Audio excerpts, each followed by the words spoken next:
영등포 경찰서에 가고 있는데요. 제가 흠이 추돌을 당했어요. 어떤 보안기관에 들어갔다 오는 길이어가지고 지금처럼 블랙박스를 꺼놨었거든요. 제가 기억을 좀 더듬어 보니까 혼자서 저를 계속 따라왔나봐요. 로터리를 돌아가지고 성산대교로 올라와가지고 가는 길이 있어요. 아주 간단하게 말해서 한 차로밖에 없어요. 차로는 하나지만 공간이 좀 있어요. 그 안전지대로 사선으로 이렇게 흰색으로 그어진 곳, 거기에서 저를 추월하려고 했었던 기억이 나요. 거기는 추월할 수 있는 자리가 아니잖아요. 하이빔을 몇 번 키더니 횡단보도 앞에서 삐삐삐 하니까 제가 이제 브레이크를 밟아가지고 정차를 딱 하게 됐는데, 그때 이제 와서 뽕 받은 거예요. 그분이 이제 내리고 저한테 한 말이 있어요. 막 달려와가지고 창문을 막 두들기면서 운전을 왜 그따위로 하는 거야? 막 이런 식으로 소리를 지르는 걸 봤는데, 좀 화가 나 있는 듯한 느낌으로 저한테 막 굉장히 씩씩대고 있길래 저는 그냥 그런 다음에 보험사를 부르고서 이제 문을 닫고서 이제 얘기하기가 싫어가지고 차 안에 있었죠. 진단서 받고 검사하고 이제 대인 처리를 하겠다라고 딱 했는데 4시쯤에 전화가 오는 거예요. 상대편 보험사에서 제가 보복 운전을 했다는 거예요. 앞에서 급정거를 한 차량 때문에 자기가 사고가 났기 때문에 이 차량은 보복 운전이다, 이 차량이 잘못한 거다 라고 나름 판단을 한 것 같아요. 과실률에 대해서 얘기를 하더라고요. 사고가 크게 난 건 아니니까 뭐 대인을 뺄 거는 것까진 고려를 하겠다라고 이제 약간 답신을 줬는데, 갑자기 경찰에 신고를 한다는 거예요. 그것 때문에 귀찮게 이 밤에 몸을 이끌고서 영등포 경찰서에 가고 있습니다. 보복 운전에 대한 책임을 묻다고 했는데 제가 먼저 가서 선방을 칩니다. 이게 재밌는 게 뭔지 아세요? 쌍방이었다 치더라도 먼저 신고한 사람이 피해자가 되고 나중에 출석을 받게 되는 사람이 피의자가 됩니다. 피의자가 만약 잘해가지고 뒤집어져가지고 그 사람이 잘못을 입증을 해도 혐의 없음이라든지 무혐의로 끝나지, 그 사람이 가해자가 돼서 뒤바뀌어가지고 그 사람을 처벌하지를 않더라고요. 그런 경우가 거의 없대요. 정확한 법적인 지식으로 말씀드리는 게 아니라 최근에 이제 저희 렌탈 사업하고 뭐하고 겪어보고 느끼는 거예요. 먼저 이제 제가 고소를 하러 가는 거죠. 법적인 보호를 받으려면 적극적인 의사표출을 굉장히 많이 해야 된다는 거를 배웠어요. 이틀 전에도 평택 경찰서에 갔어요. 어떤 보세 창고가 있어요. 거기가 이제 보안을 철저하게 해야 되는 그런 곳이죠. 나름의 업무를 하고 전화를 하고서 이렇게 좀 있었는데 어떤 이상한 차량이 오더니 마치 스와트 팀을 보는 줄 알았어요. 제복 입은 사람들이 막 뛰어나와가지고 차 앞에서 막 이렇게 문을 두드리는 거예요. 여기 두드리고 저기 두드리고 이렇게 창문을 쫙 열었죠. 그랬더니 딱 붙잡더니 차에서 내리세요 막 이러는 거예요. 누구시냐고 그랬더니 여기 보안이라고. 여기 왜 있는 거예요? 이러는 거예요. 지금 업무 중이고 뭐 전화하고 이러는데 있다고 그랬더니 아무튼 그냥 차에서 내리래요. 여기가 지금 우리가 있어서는 안 되는 공간이래요. 근데 거기가 일반 공도예요. 일반 공도, 주차 가능한 일반 공도. 그냥 경찰을 부르라고 얘기를 했더니 그 사람이 이제 창문을 붙잡고서 쭉 내린 거예요. 그래가지고 파워 윈도우가 조금 이상해가지고 아까 그걸 손을 보고 왔어요. 그때부터 이제 시작했어요. NIPD인 줄 알았어. 무슨 LAPD. 저희를 제압하려고 막 완력을 쓰려고 막 이 안에 팔을 넣는 거예요. 차가 좀 망가지면 안 되니까 만지지 말고, 전기차라 잘못하면 앞으로 나간다, 이거 기어봉이라고 막 이렇게 얘기하다가 갑자기 도망가더라고요.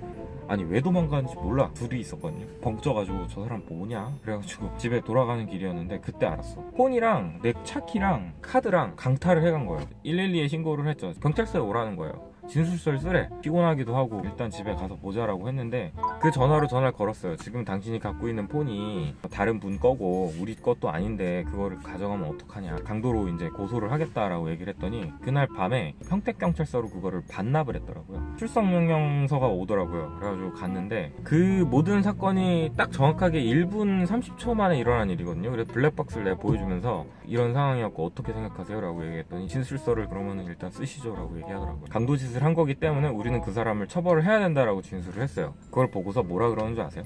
경찰이?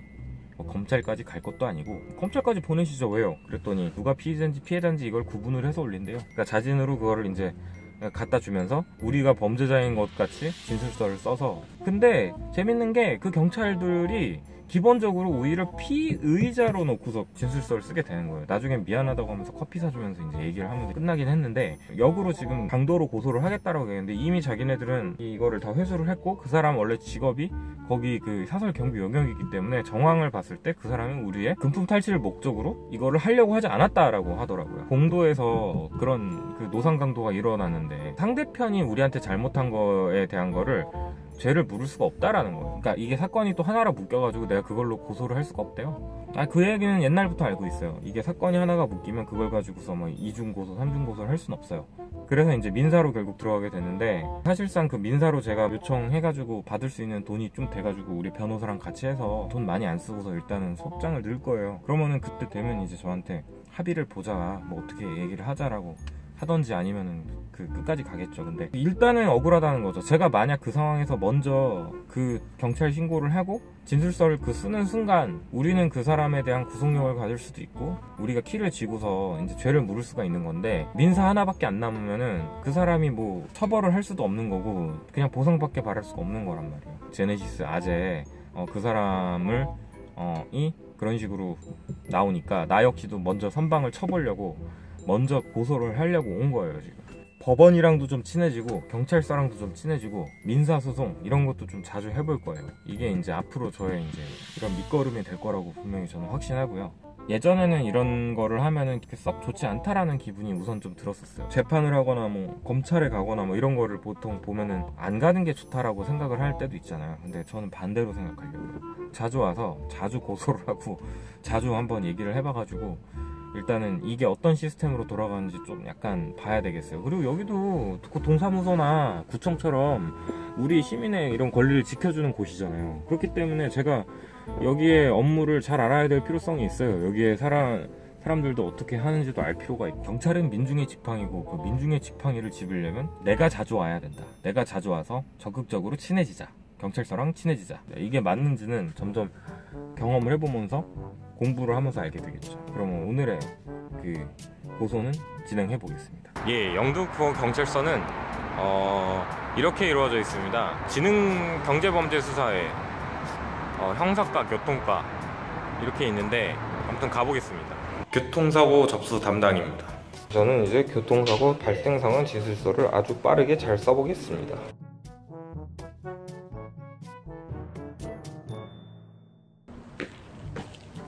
예, 서로 얘기된 대로 상식선에서 끝내주기로 했습니다. 오늘 하루도 이렇게 끝나는군요.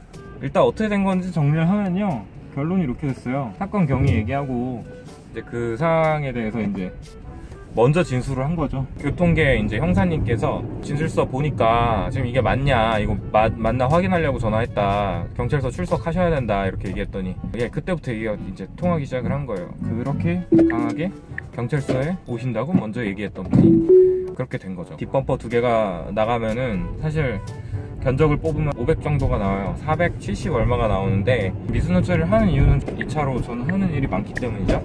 그리고 또 한 가지는 저 튜닝 범퍼를 기다리려면 한 달이 넘게 걸려요. 경찰도 마지막에 한마디 하시더라고요. 사고 많이 내봤네, 합의 볼 줄 아네. 그분도 이제 뭐 미수선이 한 450이 나오면은 뭐 그렇게 해결을 했습니다. 여기는 제 방인데요, 갑자기 생각난 게 있어가지고 가해 차량 운전자가 제네시스였네요. 이제 저는 제네시스를 용서할 수 있습니다. 전 제네시스를 좋아합니다.